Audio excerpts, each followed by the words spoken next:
Trust me, পই পই করে হিসাব রাখতে হবে যে আপনার দুঃসময়ে কে ছিল কে ছিল না। পই পই করে হিসাব রাখবেন, ডায়েরিতে দরকার লাগলে লিখে রাখবেন। আপনি যখন একটু ভালো হওয়া শুরু করবেন ব্যবসাপাতি করে, সবার প্রথম ধাক্কাটা খাবেন খুব কাছের মানুষজনের কাছ থেকে এবং আত্মীয় স্বজনের কাছ থেকে। তারা পছন্দ করবে না, যে আপনি ভালো করতেছেন। আপনার কাছের লোকজন আপনাকে বলবে ও তো ব্যবসা, ও তো নষ্ট হয়ে গেছে, রাত 12টার সময় আসে, কি করে না করে, অনেক কিছু বলবে। সফলতা আসলে মাথাটা ঠান্ডা রাখবেন। আত্মীয় স্বজন কে কি বলেছে এত টেনশন নেওয়ার কিছু নেই। আপনি যদি সৎ হন, আপনার ব্যবসা যদি ঠিক থাকে, আপনি আপনার মতো করে কাজ করবেন। আর সফল হওয়ার সাথে সাথে অনেক দুধের মাছি তৈরি হবে।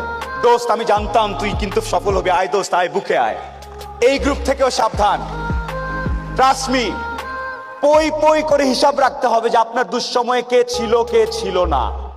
পই পই করে হিসাব রাখবেন, ডায়েরিতে দরকার লাগলে লিখে রাখবেন যে কখন চারানা চেয়েছিলাম, একটা সাপোর্ট চেয়েছিলাম, কে দেয় নাই আর কে দিয়েছে।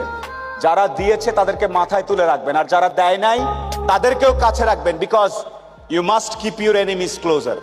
খুব কাছে রাখতে হবে যে কে কি। আপনার ভালো অনেকেই দেখতে পারবে না, অনেকে।